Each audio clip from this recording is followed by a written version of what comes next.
네, 이번 공부할 단어는 삼각함수의 정의고요.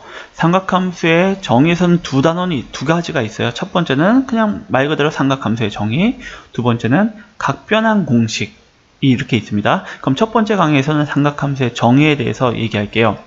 일단은 우리는 삼각비의 정의는 예전에 했었어요. 어디서? 직각삼각형에서 삼각비를 정했죠. 사인 세타는 빗변분의 각을 안 낀 변, 코사인은 빗변분의 낀 변, 이런 식으로 직각삼각형에서 얘기했거든요. 그러다 보니까는 어떤 일이 있냐, 90도가 넘어가면은 정의가 안 되는 거예요. 한마디로 100도, 뭐 200도, 300도, 아니면 2파이, 3파이, 5파이 이렇게 해서 각도가 커지면은 정의가 안 되죠. 근데 우리는 어디서 이제부터 정의를 할 거냐? 그래프 위에서. 그것도 단위원. 반지름의 길이가 1cm짜리 원을 단위원이라고 하는데, 이 원위에서 정의를 하다 보니까는 얼마든지 돌아가면 되겠죠? 그렇죠? 그래서 단위원에서 삼각함수를 정해주겠다 라고 생각하면 될 거예요.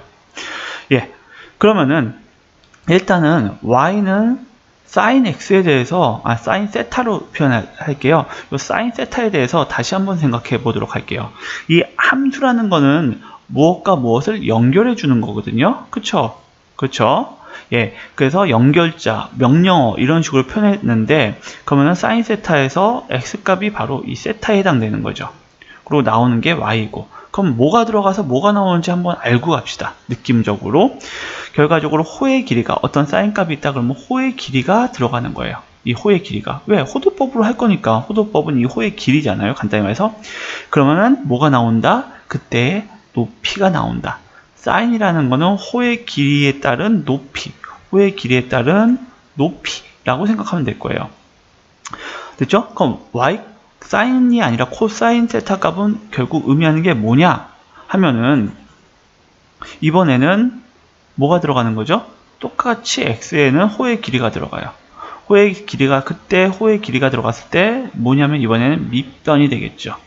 호의 길이가 들어갔을 때 뭐 밑변, 호의 길이가 들어갔을 때 뭐 여기까지 이렇게 쭉 갔다면은 그때의 밑변, 요게 바로, 요 변이 바로 코사인 값이다 라고 생각하면 될 거예요. 그러다 보니까는 다시 말해서 사인 값, 코사인 값은 어떤 좌표의 x 값, 밑변이 바로 x 값이잖아요. 그게 코사인 세타라고 생각하시면 되고요.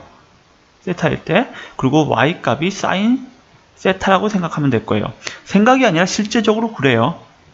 예. 그래가지고 이 원의 단위원일 때는 이렇게 되게 되고, 반지름이 예를 들어서 뭐 5cm다 라고 했을 때는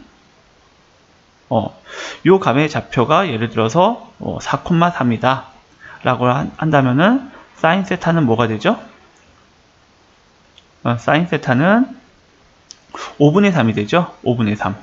그쵸? 코사인 세타는 5분의 4가 되고, 그래서 x값, y값을 표현해 볼게요. 그래서 5 곱하기 코사인 세타, 이게 x값이고, 5 곱하기 사인 세타, 이게 y값이 되는 거예요. 한마디로 요 사인, 코사인에다가 앞에다가 반지름의 크기만 집어넣어주면 뭐가 된다? 그 점의 좌표가 된다 라고 생각하면 될 거예요. 알겠죠? 일단은 요 얘기까지는 사실은 아직 안 해도 되는데, 여러분 어차피 정의할 때 우리 단위원으로 정의하는 거니까 좌표까지 얘기해 줬고요. 그 다음에 여기서는 뭐가 나오냐면은 부호가 나와요. 부호는 정말 쉬워요. 사실은 올사탄코라고 되어 있는데 외울 필요 없고, 사인 값은 뭐라고 했죠? y 값이라고 했어요. 그러면 y 값이니까 1사분면은 양수겠죠. 2사분면도 양수겠죠. 코사인 값은요, 1사분면 양수, 그 다음에 4사분면도 밑변이니까 양수가 되겠죠. 그 다음에 탄젠트는 사인분의 코사인으로 정의됐으니까는, 탄젠트 같은 경우에는 두 개가 부호가 같으면은 양수, 두 개가 부호가 같으면 양수, 틀리면 음수가 되겠죠. 이렇게 나열하고 봤더니만 1사분면은 올, 전체, 그 다음에 탄코, 이런 식으로 플러스인 부분들이 나오는 거예요. 굳이 외우는 게 아니라 좌표로 생각한다면, 사인을 y값, 코사인을 x값으로 생각한다면 어렵지 않게 그냥 부호를 구할 수 있을 거예요. 그 다음에 마지막으로 식의 변형인데 요거는 한번 여러분이 유도해 보면 다들 알 수 있는 거고요. 책을 보고 분명히 한번 해보세요. 안 되면 질문하시면 돼요.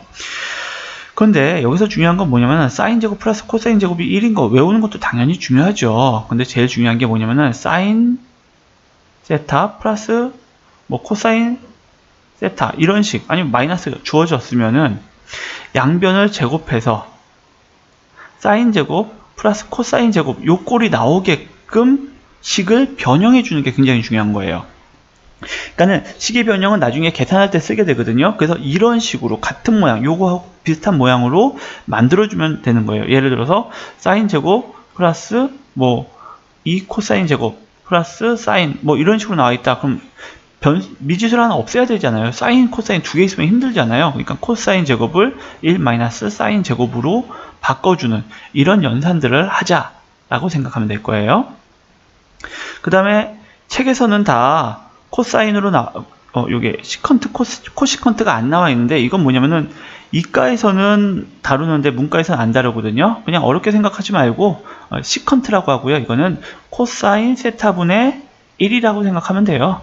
예. 그리고 이건 코시컨트라고 하는데 이거는 사인 세타분의 1이다 라고 생각하면 되고요. 예. 실제적으로 우리 책에는 사인 세타 분의 1의 제곱 뭐 이런 식으로 나와 있고요. 유도 과정도 여러분이 하면 충분히 할 수 있을 거예요. 예, 그럼 여기까지 정에 대해서 얘기했고 두 번째 제일 중요한 각변환 공식에 대해서 얘기하도록 하겠습니다.